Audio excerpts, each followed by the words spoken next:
Hello students, welcome in the class. Now let's start web writing, right? So we have already learned two topics of web writing. Now start the third topic is structure. What is the structure of web writing? Along with research and referencing, આપણે રેફરન્સિંગ અને research જે એની પહેલાંનો બીજો topic હતો એ જોયું હતું. તો એની સાથે જ સાથે structure of web based writing is equally important. એટલું જ મહત્ત્વનું છે સ્ટ્રક્ચર, બરાબર. If the content is put together without proper structure it will be confusing and unattractive. જો કોઈ સ્ટ્રક્ચર બનાવ્યા વગર તમે એને સાથે મૂકી દો તો એ આકર્ષક નહીં લાગે અથવા તો કન્ફ્યુઝિંગ લાગશે. So the information must be carefully arranged in proper order. એટલા માટે થઈને ઇન્ફોર્મેશન છે એક પ્રોપર ઓર્ડરમાં હોવી જોઈએ, અરેન્જ કરવી જોઈએ.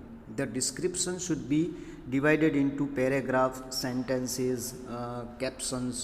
તો જે ડિસ્ક્રિપ્શન છે એની અંદર અલગ અલગ પેરેગ્રાફ પાડવા પડે, સેન્ટેન્સ અલગ અલગ હોવા જોઈએ, બધું હોવું જોઈએ. Almost be interrelated and logically structure. બધું એકબીજા સાથે સંલગ્ન હોવું જોઈએ અને લોજિકલી બધું ગોઠવેલું હોવું જોઈએ.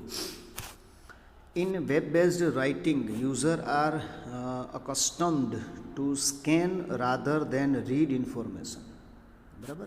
કારણ કે જ્યારે વેબ ડિઝાઇનની અંદર શું કે સ્કેન કરે, મતલબ જે હોય ને એના મગજમાં છપાઈ જાય, એને વાંચવાની માહિતી એને વાંચવું ન પડે એવું આપણે કામ કરવું જોઈએ web ડિઝાઇનિંગમાં. Thus the use of headlining, sub-headlining, graphic links is usually encouraged. એટલા માટે થઈને એમાં તમને ગ્રાફિક્સ જોવા મળશે, સબ હેડિંગ જોવા મળશે, બરાબર. આ બધી વસ્તુ છે, લિંક્સ છે, કારણ કે એ તમને જોઈને તરત જ આવડી જવું જોઈએ, એની અંદર તમારે વાંચવાની જરૂર ન પડવી. Some general advice on structure. Structure માટેની અમુક સલાહ અહીંયા આપવામાં આવેલી છે. પહેલું છે એક્સેસિબિલિટી, બરાબર. તો it is important that the web writing must B easily accessible. મતલબ કે કોઈ પણ જગ્યાએથી એક્સેસ થઈ શકે, કોમ્પ્યુટર દ્વારા તમે જેને ખોલી શકો, રાઈટ. તો ઇઝીલી ખોલી શકો, એક તો એવી એની અંદર ફેસિલિટી હોય. The design must not be overcrowded with information, should not be difficult to find the information. ઓવરક્રાઉડેડ ન હોવું જોઈએ, પછી એવી ઇન્ફોર્મેશન હોય કે એને અઘરું થઈ જાય ગોતું. કારણ કે તમે પણ સર્ફિંગ કરતા જશો, તમે વેબસાઇટમાં જુઓ, તમે એક બે વાર તમે સર્ચ મારશો ને જે નહીં મળે ને અંદર વેબસાઇટ, તમે વેબસાઇટમાંથી બહાર નીકળી જશો. Make the description easy to refer by using short paragraph, sentence. તો એની અંદર short paragraph, sentences, list and bullets point. તો બુલેટ પોઈન્ટ હોવા જોઈએ, લિસ્ટ હોવું જોઈએ. Accessibility will encourage more numbers of user to visit your website. તો જેટલું એક્સેસ કરવામાં સહેલું હશે એટલા તમારા યુઝર વધશે. હેડલાઇનની વાત કરીએ તો headline, sub headline and link should be put with some description instead of just click here, see the example below. તો ખાલી એટલું ન હોવું જોઈએ કે ક્લિક હિયર, પણ એમાં હેડલાઇન અથવા સબ હેડલાઇન એવી હોવી જોઈએ કે જેનાથી તમને તરત જ ખ્યાલ આવી જાય. જેમ કે અહીંયા જુઓ લિંક આપેલી છે, વેગ્યુ લિંક છે, ગ્લોસરી. તો અહીંયા તમને ખબર પડી જ જાય કે આ ગ્લોસરીની વાત છે. પછી અહીંયા ડિસ્ક્રિપ્ટિવ લિંક છે, find a word in the glossary, બરાબર છે. તો અહીંયા તમને ખબર પડી જશે કે તમે તરત જ અહીંથી ગ્લોસરીના શબ્દો મળશે. Spelling, dictionary, meaning and uses. તો તમે જુઓ આ બેમાંથી તમે આ બે લિંક હશે તો આપણે જનરલી આ રીતના આવી જે લિંક છે એના ઉપર આપણે જાશું, રાઈટ. પછી એક્સપ્લેનેશનની વાત કરીએ તો avoid putting video clips or image without explanation.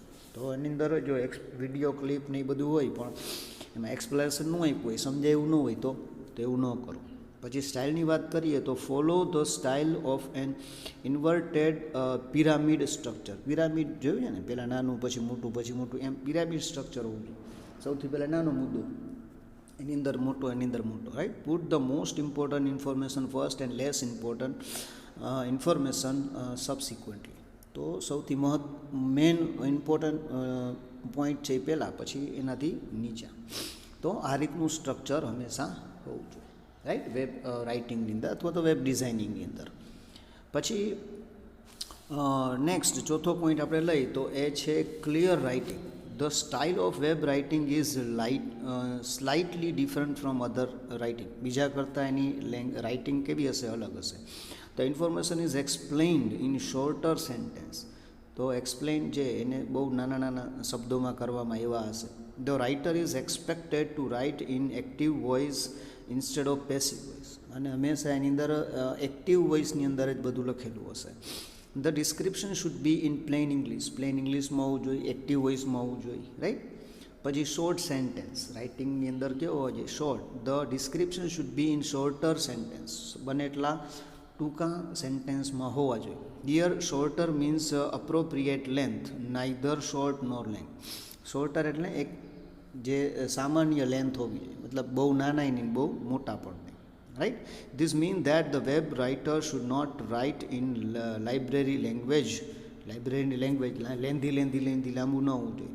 However it does not mean to make the sentence shorter than require at the cost of content. પણ જે જરૂરિયાત છે કોન્ટેન્ટની, બરાબર છે, એટલું તો હોવું જ જોઈએ. પાછું એવું નથી કે સાવ ટૂંકું કરી નાખવાનું. If sentence are cut too short the content would become harder to read and difficult to understand. જો બહુ વધારે નાના કરી નાખશો તો એને સમજવું પણ અઘરું થઈ પડશે, રાઈટ. એટલે કેવું હોવું જોઈએ? તો કે જે જરૂર છે એટલું હોવું જોઈએ, વધારે નહીં, ઓછું પણ નહીં. Active voice. It would be better to write the researcher presented a paper. તો આ એક સેન્ટેન્સ છે કે ભાઈ રિસર્ચરે પ્રેઝન્ટ કર્યું, પેપર આપ્યું, એવું લખવાનું. Instead of paper was presented by the researcher. એ પેસિવ વોઇસ થઈ ગયું કે રિસર્ચર દ્વારા પેપર આપવામાં આવ્યું. તો પેસિવ વોઇસનો ઉપયોગ નહીં કરવાનો. Plane English means simple English. Web writing should be in simple English. Using familiar words, use of unnecessary words should be avoided. જરૂરિયાત હોય એવા શબ્દો વાપરો, સિમ્પલ ઇંગ્લિશ વાપરો, રાઈટ. એના પછી જે પ્રૂફ રીડિંગ એન્ડ એડિટિંગ. તો પ્રૂફ રીડિંગની વાત કરીએ તો તમને ખબર જ હશે કે જ્યારે કોઈ પણ બુક્સ છે એ છાપવામાં આવે અથવા કોઈ પણ જે ન્યૂઝપેપર છે, રાઈટ, એની અંદર જે કાંઈ પણ ન્યૂઝ આપે એમાં પ્રૂફ રીડિંગ કરે. મતલબ એની અંદર કાંઈ જે મિસ્ટેક હોય તો એ સુધારા વધારે, એને એડિટિંગ કહેવાય. તો વેબ ડિઝાઇનિંગમાં એ બહુ જરૂરી છે.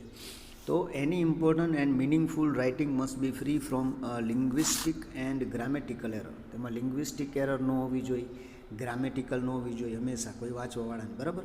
Correct spelling, grammar and referencing are the very important in web based writing. તો રેફરન્સ છે, ગ્રામર છે, સ્પેલિંગ સાચા, એ બધું બહુ જરૂરી છે.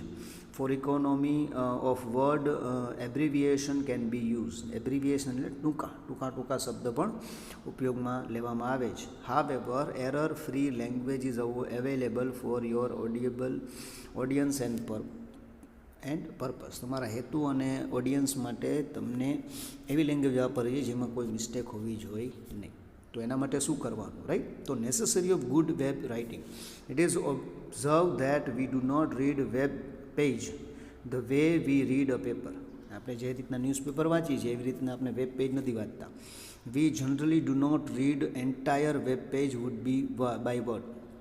આપણે હંમેશા આખી સાઈડમાં વર્ડ બાય વર્ડ નથી વાંચતા, બરાબર. But quickly go through the page and try to search the word, phrase or part we need for the purpose. પણ એમાં આપણે જેની જરૂર છે એવા શબ્દો જ ખાલી વાંચીએ છીએ, બરાબર. ધેરફોર, સો, તેથી, it is better to call a scanning rather than reading. આપણે વાત થઈ ગઈ આગળ, સ્કેનિંગ થવું જોઈએ, રીડિંગ નહીં.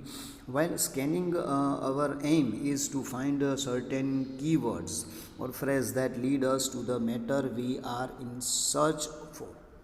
Thus we limit our reading up to that part. તો એટલા માટે થઈને આપણે એને વાંચવાનું પડે, મતલબ એક લિમિટેશન રાખવું પડે લખવાની અંદર.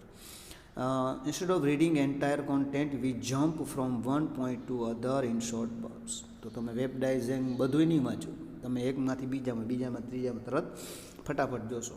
In that way, we collect bits of information, put them in certain order, analyze and then improvise ideas, understanding or action. તો આપણે વેબ ડિઝાઇનિંગમાં એવી રીતના માહિતી ગોઠવવાની છે, લખવાની છે, કલેક્ટ કરવાની છે વિચારોને કે એ તરત જ સમજાઈ જાય. right? Reading web page is not an easy and reading paper. It puts a stone on our eyes. અને ન્યૂઝપેપરની જેમ આપણે એટલું ઇઝી નથી વાંચવું, કારણ કે એની અંદર કેટલી બધી માહિતી હોય. આપણી આંખું છે ને એ બધું ન વાંચીએ કે આંખને તકલીફ પડે, and there four very ટાયરિંગ exercise. અને વેબ બરાબર આપણે જુઓ મોબાઈલની અંદર તમે વેબમાં ને મજા આવશે, થાકી જાય. તો we can not read a web page as speedy as a paper જેટલું સ્પીડી પણ નથી વાંચવાના. Hence usually people get the web material printed and then it read careful. સામાન્ય રીતે આપણે શું કરીને પ્રિન્ટ કાઢીએ પછી વાંચીએ. Keep all this characteristic in mind. તો જ્યારે વેબ ડિઝાઇનિંગ કરો બરાબર ત્યારે આ બધી વસ્તુને મગજમાં રાખવી પડે. And it is necessary two write a web page systematically and carefully that max the task of the user easier. તો હંમેશા વેબ પેજ જે સિસ્ટમેટિકલી કેરફુલી બનાવો કે જેનાથી ટાસ્ક છે, કાર્ય છે એ થોડુંક ઇઝી લાગે. કરેક્શન એન્ડ અપડેટિંગ બરાબર છે. તો આપણે એ જ ટોપિક હાલે છે. The most people visit website for latest information. હવે જુઓ વેબ પેજની અંદર તમારું માહિતી અપ ટુ ડેટ હોવું જોઈએ, મતલબ કે અપડેટ રોજે રોજ થવું જોઈએ. માહિતી છે ને એમાં એકદમ છેલ્લામાં છેલ્લી માહિતી હોવી જોઈએ. The books and magazine are printed material, and so the revision and reprints of such material is time to consuming in costly. તો બુક્સ છે એ તો પ્રિન્ટેડ હોય, એમાં પાછું રીપ્રિન્ટ તો થાય નહીં, રાઈટ, અને પાછું મોંઘું પડી જાય.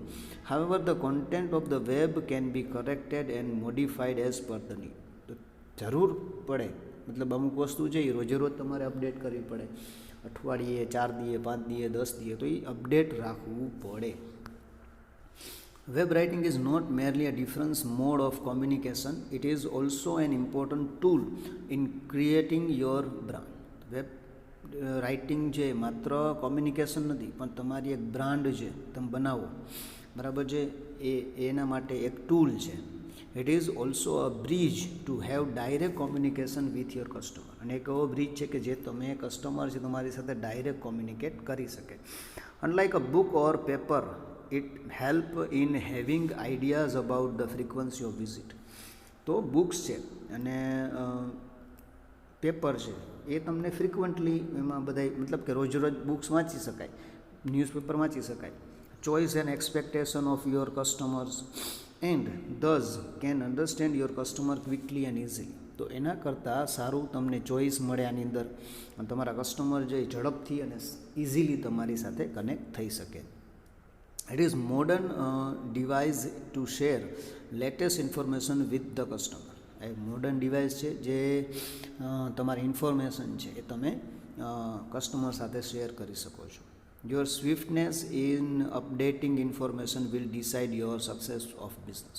તમારી જેટલી ઝડપ હશે અપડેટ કરવામાં, એટલી ઝડપથી તમારો બિઝનેસ પણ સફળતા મેળવશે.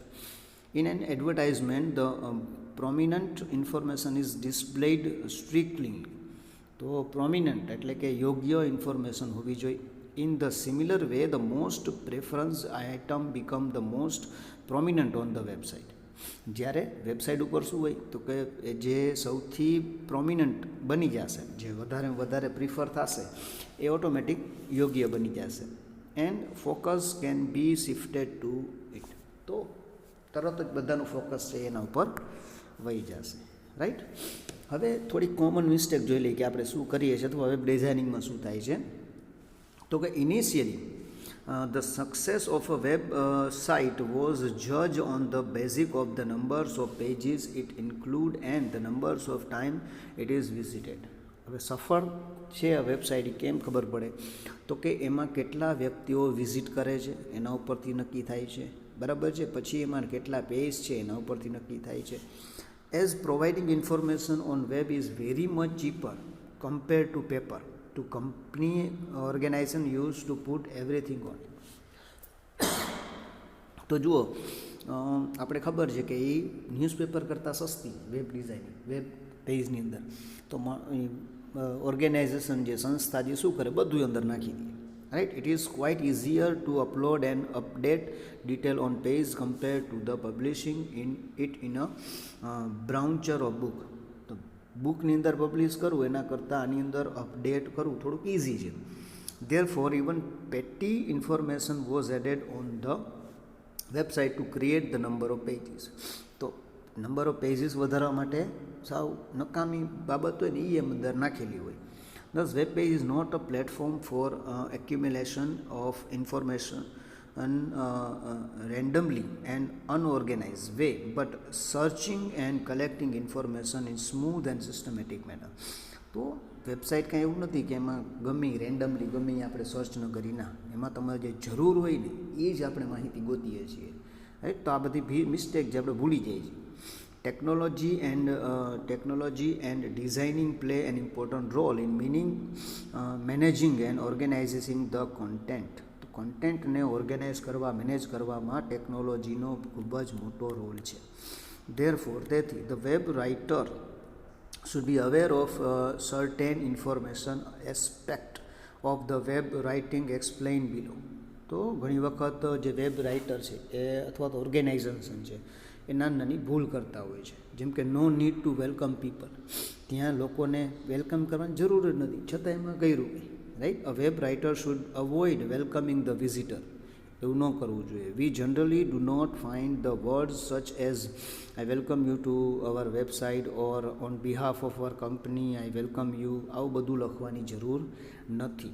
A website is a place that provides information about the business of the company and activities of an organization. એમાંની અંદર માત્ર ને માત્ર માહિતી હોવી જોઈએ ઓર્ગેનાઇઝેશનની, કંપનીની. Therefore, there is no need to welcome people the way we welcome them in a function. ફંક્શનમાં આપણે જે રીતના એને વેલકમ કરી છે એમ વેલકમ કરવાની જરૂર નથી, રાઈટ. તો આ બધી કોમન મિસ્ટેક્સ છે જેને આપણે ટાળવી જોઈએ, રાઈટ. તો હજી પણ વેબ ડિઝાઇનિંગ છે બહુ અત્યારનો સૌથી એમ સમજો કે મોટામાં મોટો સ્ત્રોત છે માહિતીનો અને ઇન્ફોર્મેશનનો. તો એની અંદર તમે જેટલું સારું કરી શકો એટલું તો આપણે કરી શકાય, રાઈટ. તો હજી આને પણ અમુક મુદ્દાઓ હજી બાકી છે જે આપણે નેક્સ્ટ લેક્ચરની અંદર ભણશું, right. Okay, so till then good bye and thank you.